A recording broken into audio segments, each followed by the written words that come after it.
ಚಾಮರಾಜನಗರದಲ್ಲಿ ಶೂಟೌಟ್ ಪ್ರಕರಣಕ್ಕೆ ಸಂಬಂಧಪಟ್ಟಂತೆ ಮೃತಪಟ್ಟ ಮೂವರಿಗೂ ಪರಿಹಾರ ಕೊಡುತ್ತೀವಿ. ಮಡಿಕೇರಿಯಲ್ಲಿ ಸಿಎಂ ಡಿಕೆ ಶಿವಕುಮಾರ್ ಅವರು ಈ ಬಗ್ಗೆ ಹೇಳಿಕೆ ಕೊಟ್ಟಿದ್ದಾರೆ.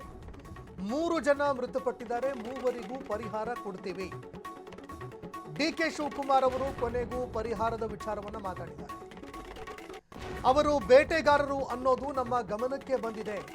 ಅವರ ಬಳಿ ಇದ್ದಂತಹ ಬಂದೂಕು 2 ಚೀಲ ಮಾಂಸ ವಶಕ್ಕೆ ಪಡ್ಕೊಂಡಿದ್ದಾರೆ. ಒಬ್ಬ ಎಸ್ಕೇಪ್ ಆಗಿದ್ದಾರೆ.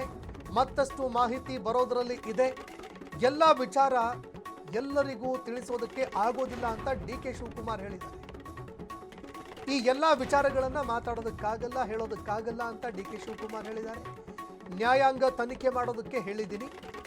ಯಾವ ರೀತಿ ಪರಿಹಾರ ಕೊಡೋದು ಅಂತ ತೀರ್ಮಾನ ಮಾಡಿ ಹೇಳ್ತೀವಿ.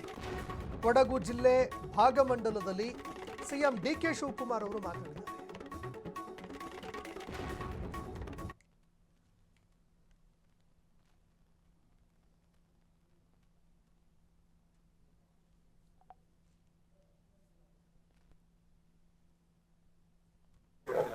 ಅವ್ರಿಗೆ ಎಲ್ಲ ವಿಚಾರನೂ ಎಲ್ಲರಿಗೂ ತಿಳಿಸಕ್ಕಾಗಲ್ಲ.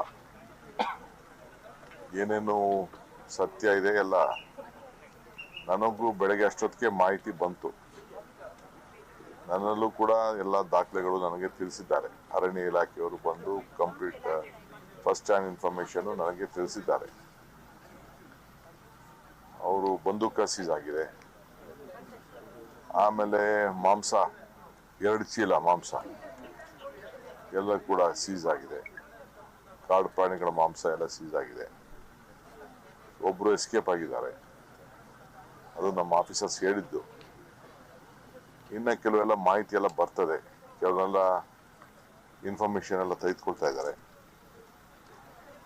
ಕಾಡಿನಲ್ಲಿ ಯಾರ್ಯಾರು ಈ ತರ ಆದ್ರೆ ಎನ್ಕೌಂಟರ್ಗೆ ಅವರ ರಕ್ಷಣೆಗೆ ಅವ್ರ ಕಡೆಗೂ ನಮ್ಮ ಅರಣ್ಯ ಸಂಬಂಧಿಯವ್ರಿಗೂ ಕೂಡ ಅವರು ಶೂಟ್ ಮಾಡಿದ್ದಂತ ಮಾಹಿತಿಯನ್ನು ಅವರು ದೊರಕಿಸ್ಕೊಳ್ತಾರೆ. ನಾನು ಅದಕ್ಕೆ ಒಂದು ಜುಡಿಷಿಯಲ್ ಎನ್ಕ್ವೈರಿ ಕೂಡ ನಮ್ಮ ಮ್ಯಾಜಿಸ್ಟ್ರೇಟ್ ಮಟ್ಟದಲ್ಲಿ ಒಂದು ಎನ್ಕ್ವೈರಿ ಕೂಡ ಈಗಾಗಲೇ ನಾನು ಹೇಳಿದ್ದೇನೆ, ಪ್ರಾರಂಭ ಆಗ್ತದೆ. ಪರಿಹಾರ ಬೇಕು ಅನ್ನೋದು ಕೂಡ ಪುಟ್ಟರಂಗ ಶೆಟ್ಟರ ಮತ್ತು ಸ್ಥಳೀಯ ಶಾಸಕರು ಮಂಜುನಾಥ್ ಅವರ ಒತ್ತಡ ಕೂಡ ನನ್ನಲ್ಲಿತ್ತು. ಅದಕ್ಕೆ ಅವ್ರಿಗೆ ಯಾವ ಪರಿಹಾರ ಕೊಡಕ್ಕೆ ಸಾಧ್ಯ, ಎಷ್ಟು ಕೊಡಕ್ಕೆ ಸಾಧ್ಯ ಅಂತೇಳಿ ಅವ್ರಿಗೆ ನನಗೆ ಒಂದು ವರದಿ ಕೊಡಿ ಅಂತ ಹೇಳಿದ್ದೀನಿ. ಖಂಡಿತ ಒಂದಷ್ಟು